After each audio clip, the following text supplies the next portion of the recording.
Ah, good morning. It's Thursday. Sorry, we had a little bit of technical difficulties. Listen, this is live radio. Anything can happen.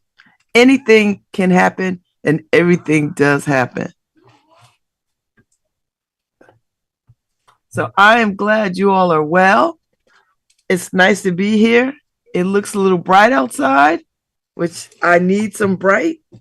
God knows I need some bright. I'm ready for the weather to just turn. So it's Thursday. I've got guests today, 9:30. Dr. Roderick Ferguson is coming on to talk about Saturday school, which is happening this Saturday at the People Center. Y'all know the People Center down there on Howe Street. Back in the day, it threw some good parties, but it is really a place where you organize to do social justice work. And it was social justice work before it was called social justice work. When you was doing community work, community building work, the People Center was the place to be. So he's going to come on. He's a professor over at the big Yale, women's studies and gender and equity kind of stuff. So he'll be on at 9:30 to talk about Saturday school. And then, of course, Anru is back at 10:15 to get us aligned with our ancestors and talk about what is going on with us. So I'm looking forward to it. This is a good day. It's a wonderful day in the neighborhood, a beautiful day in the neighborhood. Okay, Harry, I see what you did. Harry's like, I didn't send you his picture because I didn't have the picture. And by the time I had the picture, I didn't know if I should send it to you so you could do your magic. So thanks. Thanks for seeing it on social media because that's where you found him. You looked him up. So I appreciate that. I appreciate that. So anyway, so he's coming on to talk about Saturday school, which is such a good idea. I can't wait to hear what this is, what's going on, who planned it, how did it come about, that kind of stuff. So, and then, Anru comes on and, connects us to our ancestors. And I'm excited about that. So it's Thursday. Tonight, I'm going to be at the United Way talking about how to tell stories. I am a storyteller. And I think I own it. I think I own it for real now. I've been a storyteller. I've been invited to tell stories. I go away 2 weeks out of the year to Story Week. So I get to step into the spotlight again on telling stories. And I'm delighted by that. So I've got a whole thing worked up for the group tonight, the United Way. And I want to thank them for inviting me to come and celebrate women. It's a women's celebration for Women's History Month. And this is an ongoing thing that they do. So I'm delighted to sort of hold space, be in the space, share the space with what they got going on. And they've got a good crowd of folks. So if you ain't got nothing to do and you got $20 or $40 or whatever it is, come and get you some tips on how to tell a story. And not so much tips how to tell a story, to get you thinking about what story you want to tell about yourself, about your family, about your community, about what you know, where you've been, that kind of thing. So I'm delighted to be able to do that. Really delighted to be able to do it. So, okay, Harry, which one am I using? What am I using? Oh, I like that one. I'm going to use that one. And I will drop the other one. Good looking out, Harry. Good looking out. If I could just get rid of that, drop this one in. And that's what I'm going to do. Booyah. Booyah.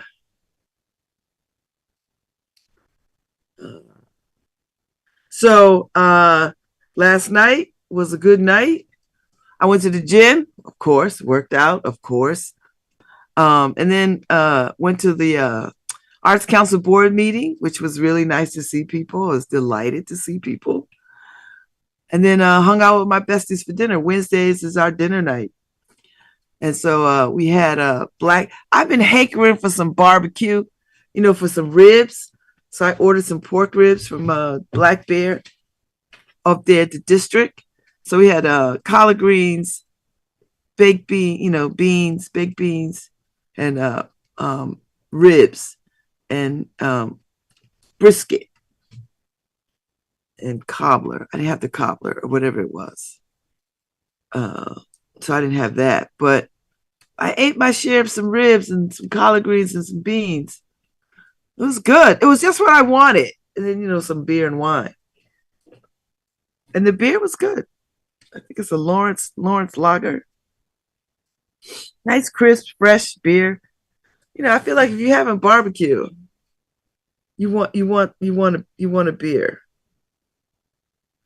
At least that's what I tell myself in my head. So yeah, I mean, it was a great night. We sat up and chatted to later than we should have been, like it's a Friday night or something. Like we don't got nothing else to do in the morning. But when we get together, we just yak it up and talk it up and laugh and talk, and we convene over at Ife's space. So it was good. I had a good time. I always have a good time with them. Like there's never not a good time. So, and we're getting together on Saturday in New York to see Martha Redbone, which I am super excited. I am such a Martha Redbone fan. And if I could talk her up the way I talked up Samara Joy, for the Arts and Ideas, for the Arts and Ideas Festival, that would be amazing. But my influence is being felt.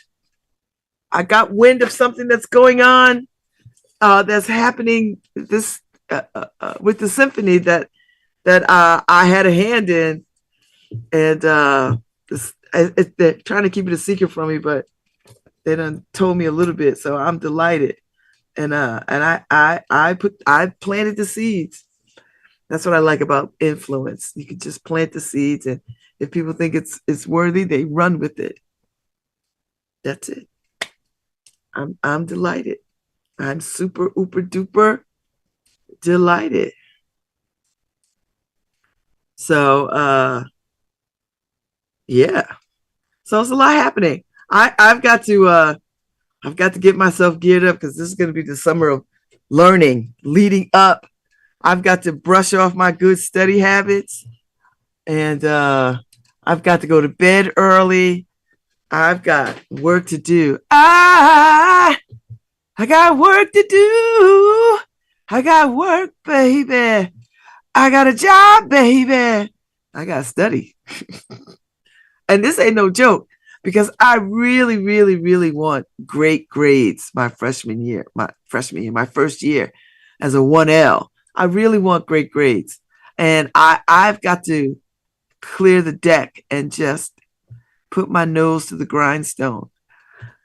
And I'm looking forward to a rigorous study. I just, I cannot be distracted by what's not happening and what I'm not able to do. Like I have to focus and not get bogged down in all the other things that I'm trying to make happen. I have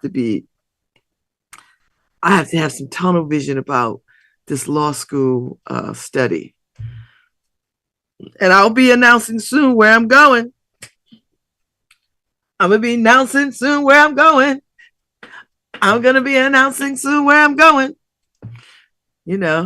Listen, when I didn't get into any of the schools the first time around, the two schools that I were waitlisted to were the only two that I reapplied to, to try again. I remember Professor Foreman said, "Listen, do you want to be a lawyer?" "I do, Professor Foreman." "Okay, we begin again." "Okay, let's do it." Now, in between him throwing shade at me, I got it done. And I was hella fatigued.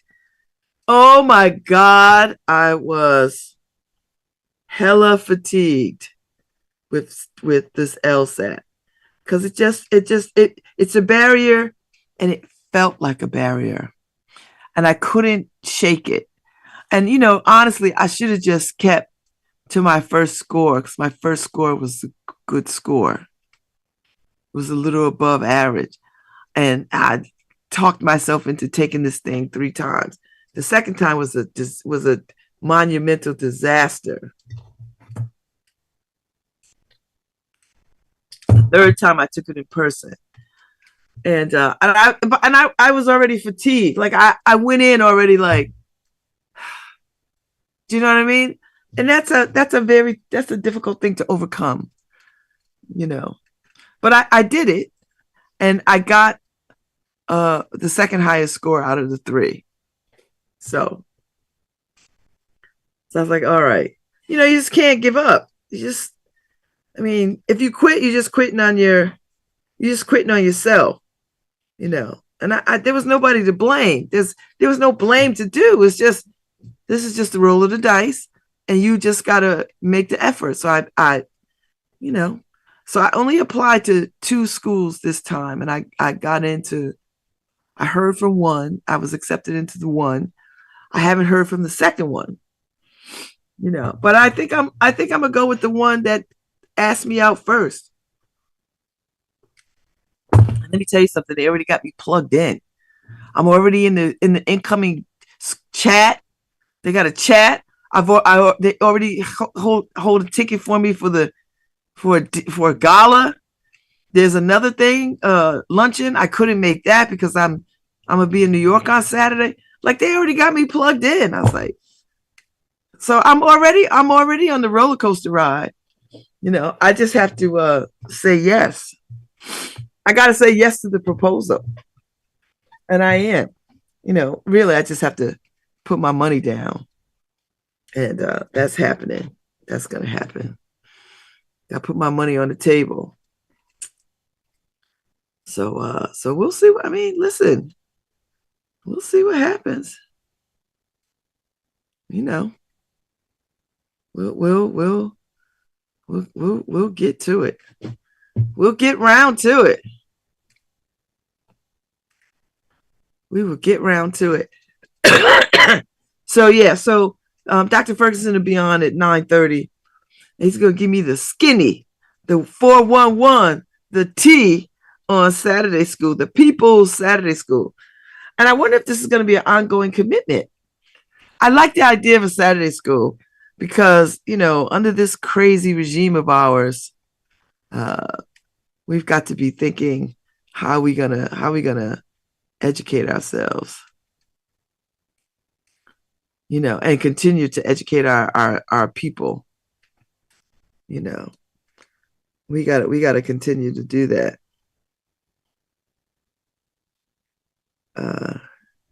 So I'm hella delighted by that. You know, I'm very delighted by that. So we'll see what happens. We're gonna get it. We're gonna do it. We're gonna do it. Blew it. We gotta do it. Blew it. Y'all know I harken back to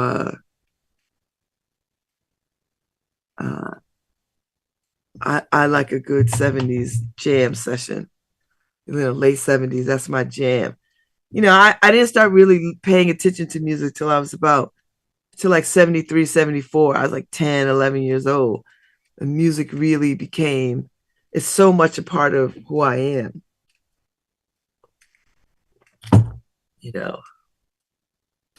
So much a part of, and I appreciate a soundtrack to a life. I appreciate a soundtrack to a life. There are songs that if I hear, I could tell you exactly what I was doing in that time. Like if I hear a song from 78, I could tell you, depending on the song, I could tell you exactly where I was when I heard it and what I was doing. That's how important music is to me. So anyway. It's neither here nor there. Right, Harry? Neither here nor there.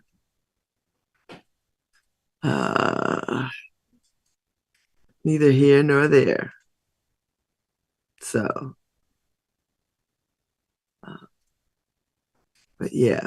So, so Harry's been playing some good music in between our sets. So, and, I appreciate that because I love a good mashup of music. Oh, I see Dr. Ferguson is stepping into the room. I got my tea. I'm ready. Harry probably gonna start up the music again. And you know.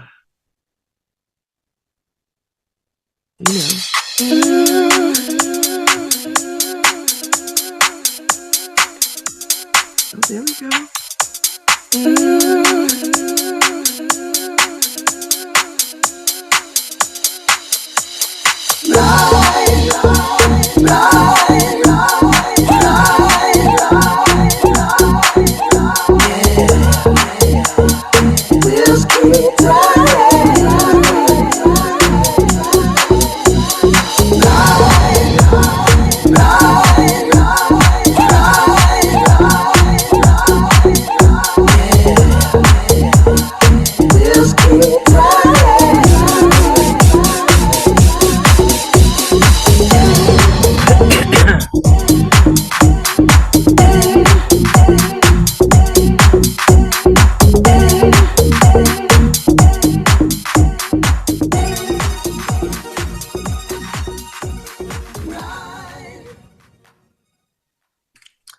Wow. Good morning, Dr. Ferguson. Welcome to LoveBabz, LoveTalk. It's a joy to have you on.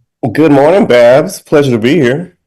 I see you in my house. I am in your house. I was like, Your Dr. house Ferguson, you in my house.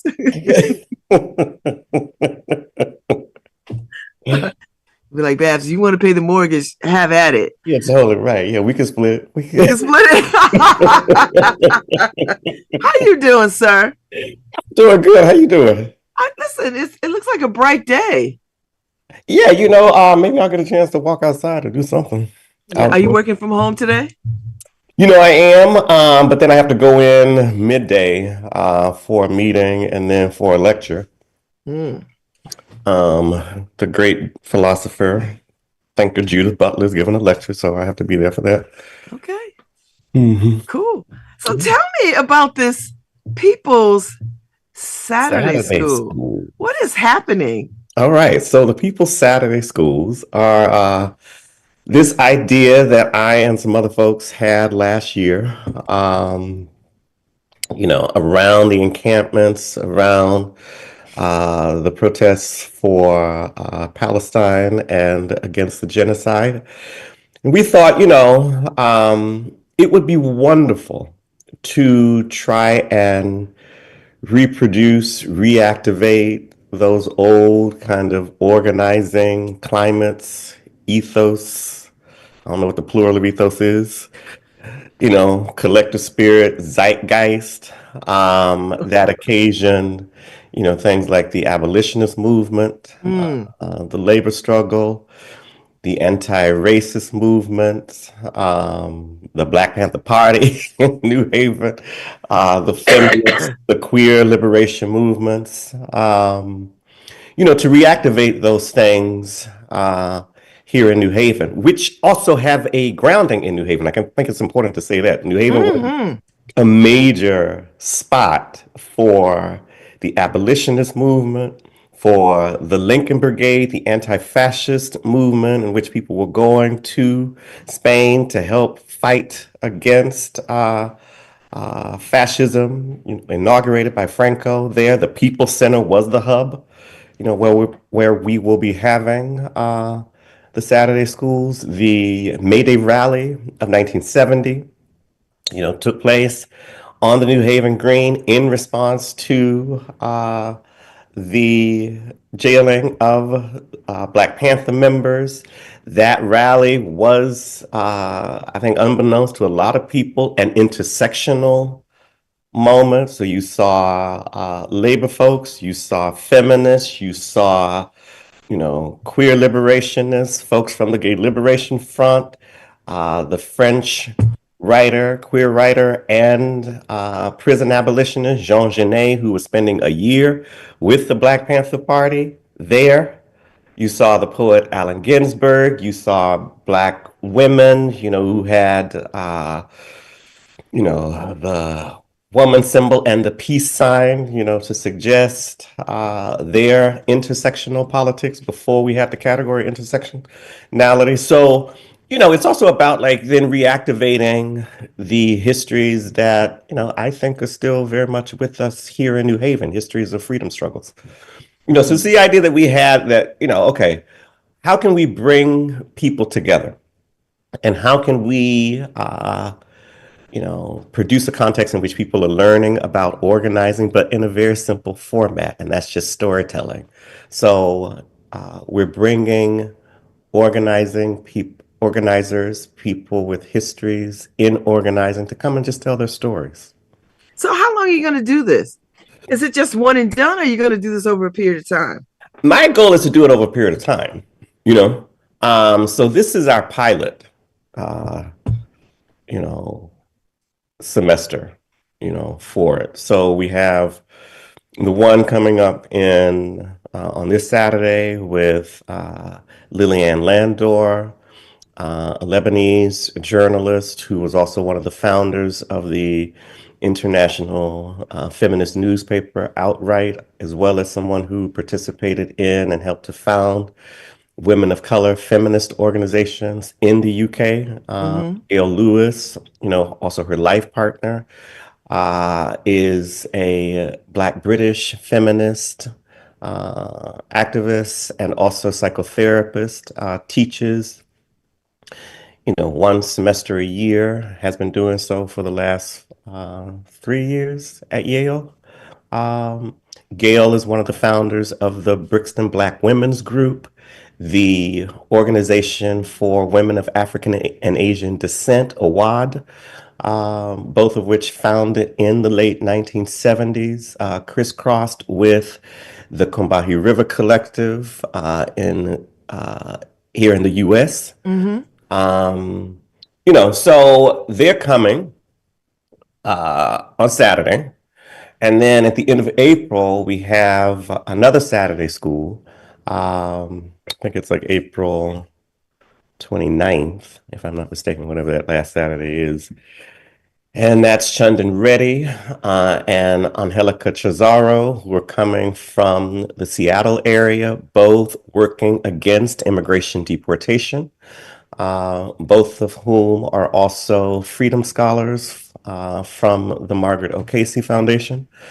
Longtime activist, and also Angelica herself is a lawyer by trade. Chandan is one of the co-founders of the Audre Lorde Project, the queer of color community organization founded in the 90s, located in Brooklyn. Yeah. So we have a whole list, a whole spreadsheet of other people to bring, Wow. next So year do as they well. come because you call them Dr. Ferguson? Like, how are these people? How are they coming? You just make the Yeah, I call call. them.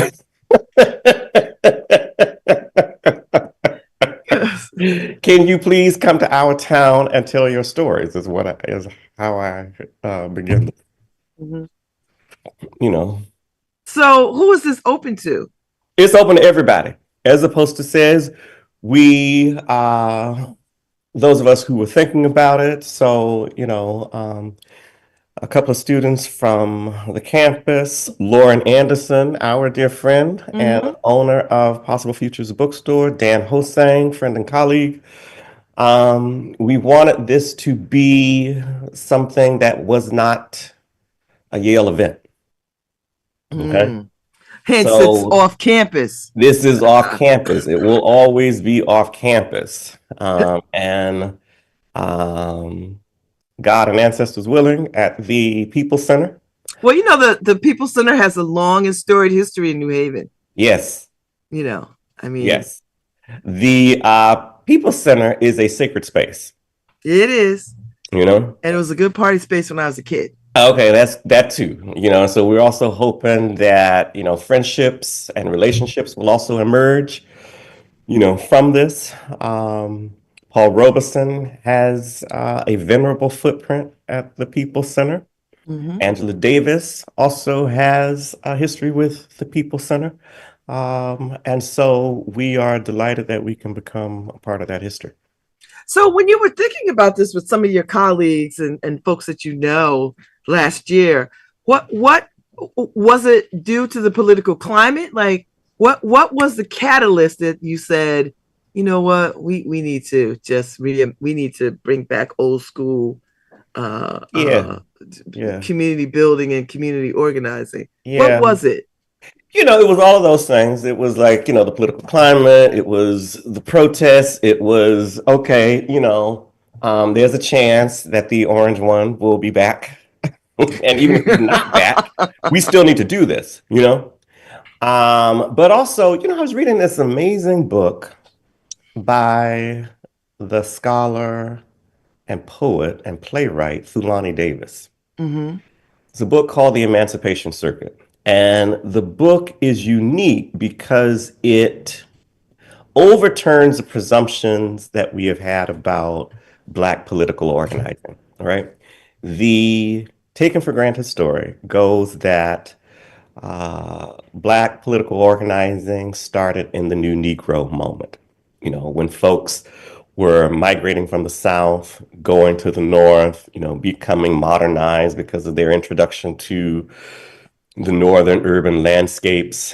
And what she has done is, found all of this archival material and also these buried histories that say, no, no, no, that wasn't actually the case, that most of the political organizations were taking place where Black people were. The majority of Black people still in the South, after Reconstruction. And they were building these very sophisticated networks across state lines within communities that were responsible for, producing very politicized cultures among Black people in towns, so through the fraternities and the sororities, through the brotherhood societies, through the Masons, through the secret societies, through voter registration societies, through the farmers' unions and things. And, the thing is that, I'm a country boy from Georgia, that's my history. I grew up in Meriwether County, Georgia. Uh, Manchester, Georgia is where I am from. It's all in Meriwether County, West Central Georgia. And my politicization, as a teenager came through the county NAACP, you know.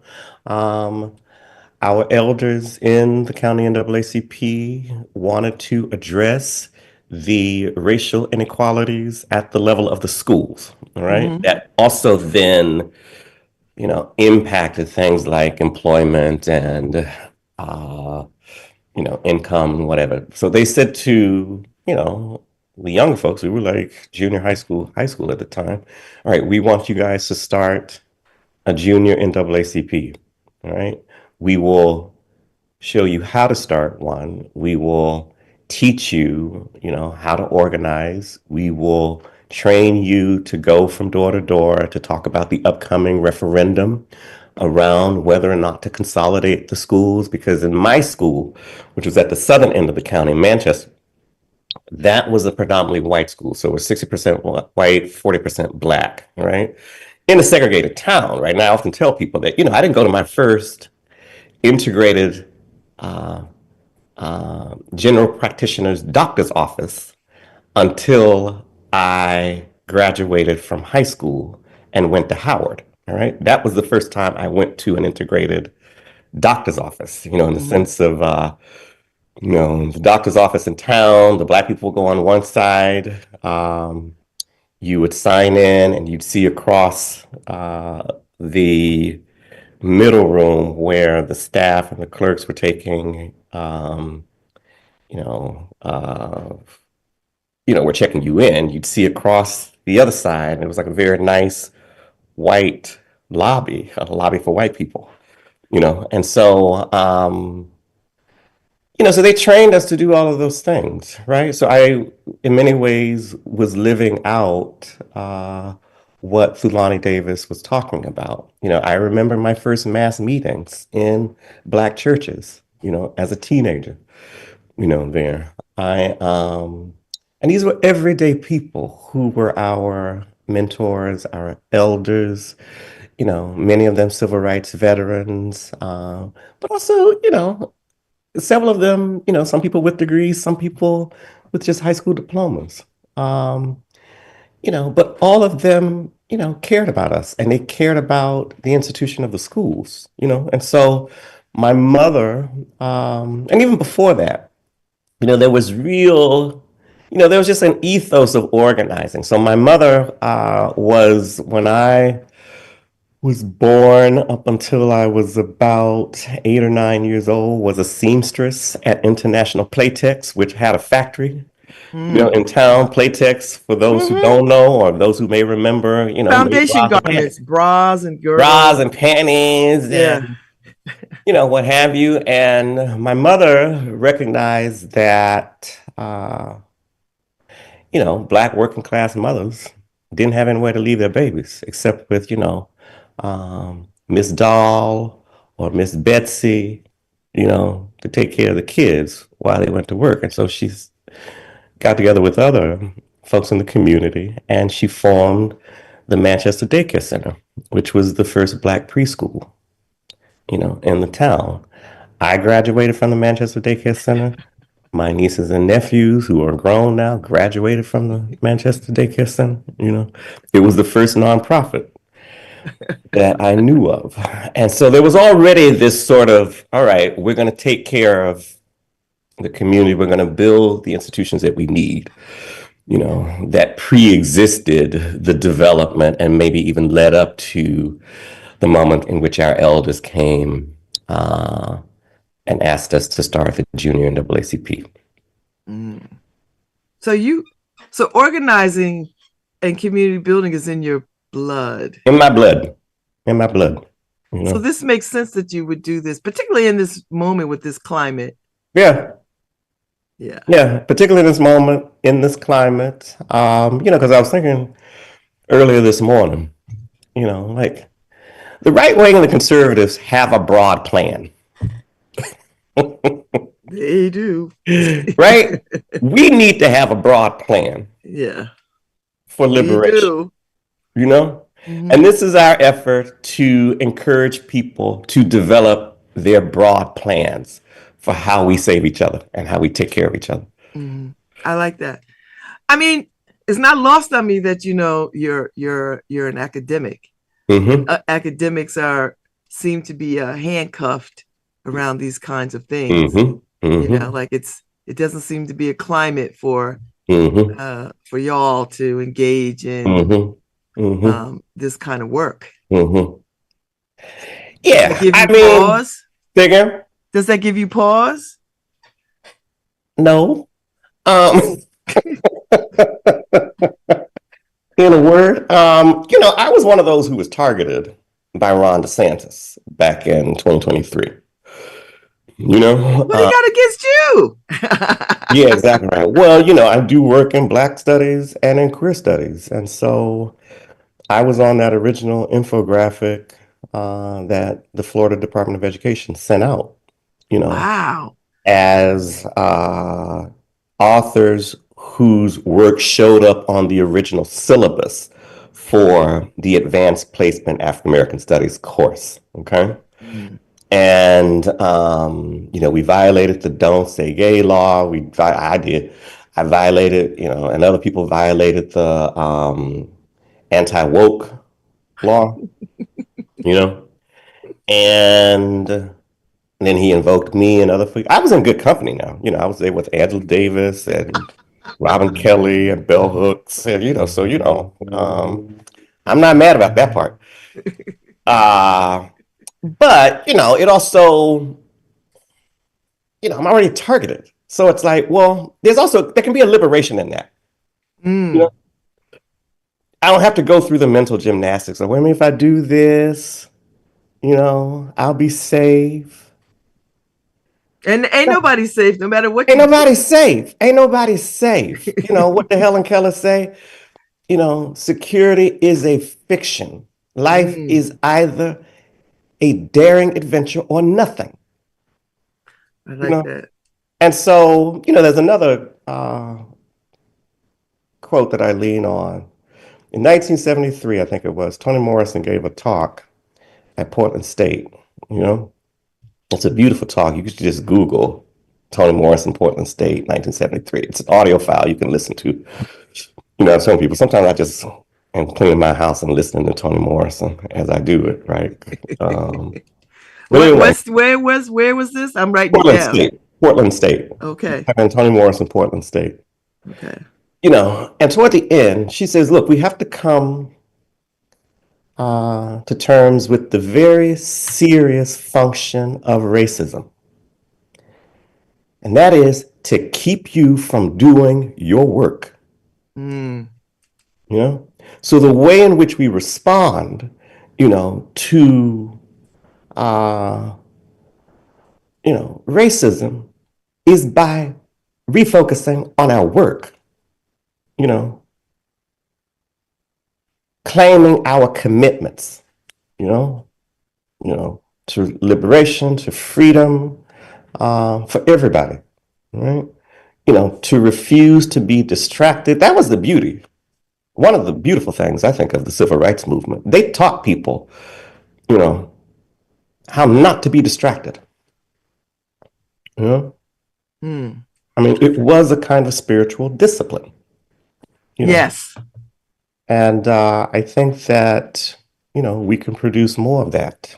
I Uh, like that because, we have a current administration that is all about distraction. It is all about waving, just throwing out distraction after distraction to keep us from mhm. focusing Here's a on. bomb over here. Here's a bomb over here. Here's a trap over here. Here's a trap over here. Keep looking over here. Keep looking there. Forget your purpose. Yeah. Forget your purpose. And it's working on some level It's working for a on lot some of level, but people. this is the thing. This is why we need um, organizing cultures and need to revive those as part of our public good. Hmm. You know, that is not simply something that the elite do or that the trained do or that the educated do. Organizing cultures are there for all of us so that we don't forget our purpose. Mm, I like that. I like that. And I love that the medium that you're choosing to do this work in is storytelling Yeah. because, storytelling is a very leveling playing field for Yes, people. that's right. Because when you can hear people talking about how they've come through, you start to see the similarities in their story and your story and how we are all connecting and the purpose in Britain is the same purpose in New Haven. Yeah, yeah, no, totally. I mean, I think that's one of the things that, Americans in the audience will hopefully learn on Saturday is that, you're talking about like police brutality, right? You're talking about like people being thrown out of their homes because they can't make the rent hikes, right? You're talking about Black women getting fed up with the sexism that they see in anti-racist organizations among our brothers. All right. All of those things were happening in the UK too. It's not just an American story. So I also think that, and we were talking about this, me and the RAs who I'm working with, the research assistants, that we also want the storytelling, the story hour, whatever you want to call it, to be a moment in which people can experience wonder. And that's a beautiful thing about stories. It's like, you hear a good story and you know, you have moments of awe. I didn't know that was going on. I didn't know that connects to me. I'm really touched by this story. I'm moved by it. I may even do something with it. We want that kind of response, Mm-hmm. Mm-hmm. from folks. So what time does it start? Is it an all day thing? Is it a No, couple no, no. hours? We know people are busy. And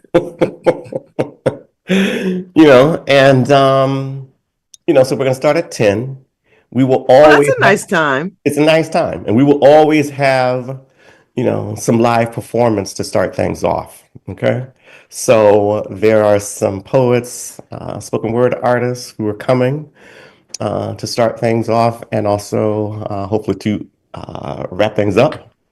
So we do that first, and then we'll interview, our guests slash storytellers to share their stories, and then open up to questions from the audience. And so, it'll go until 11:30, from 10 to 11:30.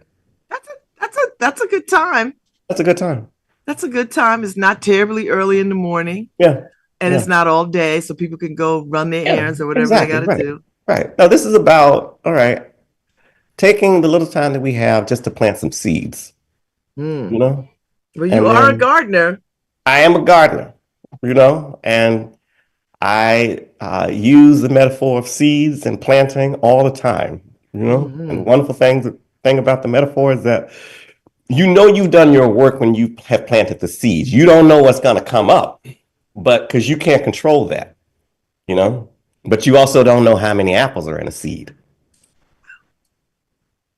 I, I, I, I think maybe you should have went to divinity school, Dr. Ferguson. Well, But I I come think from preachers I was going to say, I know you and come from singers. some My mother folks. was a powerful gospel singer. Uh, People came from out of town to hear Mama sing, and so yeah, some things are in the blood. So let me just remind people, because there's some people that tuned in. Ife wants to know the name of the Dulani Davis book again. And Hi, Ife. So that's called the Emancipation Circuit. I also see Lauren's note that yeah, Bell Hooks and Kim Crenshaw are also on the list on that list, from the haters.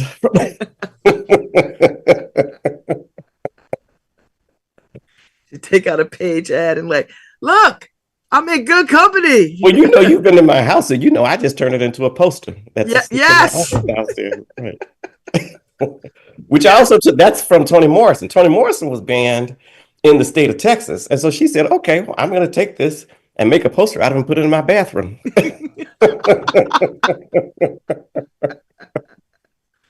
Woo! I love, you know what? That's how you just diffuse and take the power out of That's something. right. Yeah, You take it know, back. like what do they think I'm gonna do? Fall down and like Exactly right. cry and No. like, oh, they're picking on Uh-uh. me. Like, no, I'm Exactly. gonna No, no, no. heat and We make it rise. something That's our really practice. We positive. rise. So, so yeah, so you planning on a series of these Saturday Saturday schools. And schools? so, as long as I can bring people out and have the funding, I'm going to do it. Hmm. I As like long as it. I can do that, because, I am about to transition out of chairing women's gender and sexuality studies at Yale. I have been a good citizen in terms of the university and offices since 2004, and I am Whoa. transitioning out of that. And so my goal is to, be, I don't know, the principal of the Saturday schools from here on out.